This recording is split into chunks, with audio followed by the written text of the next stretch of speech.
Ქვემოდეს მაძილო, როგორ გეკადრებათ კაცო ბოლოს და ბოლოს მე ამ ფორმულების ამოხსნა შამეები მიტენებია. ეს ხომ ჭეშმარიტებაა? ეს არაა ჩემთვის ჭეშმარიტება. ეს არა აქსიომა. თქვენი თქვით ბატონო ერთაოდ. მე ჩემს ას ვიტყვი. ხოლო ვინ არის შანშორის მართალი? იქ გამოჩნდება ზეცაში. ქართული კინოს მასტადონტების, რეზო გაბრიაძის, ელდარ შენგელაიასა და გია ყანჩელის ბევრისთვის საუკეთესო ქართული კინონამუშევარი.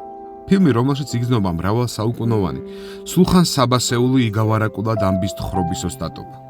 ფილმი იმდენად გემოვნებიანი მაყურებლისთვისაა შექმნილი, რომ სავარაუდოდ საბჭოთა ცენზურამ ვერც გაიაზრა, რას მოგვითხრობენ ფილმში. და ძალიანაც კარგი.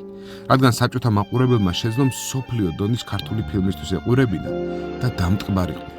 თუ როგორ დაუბლებელი უპატრონო ბიჭი იღებს განათლებას წყვდიათსა და წუსაღობაში, როგორ ნათდება და ბოლოს მიფრინავს 3 წუთის ოქროს სიბინძურისგან.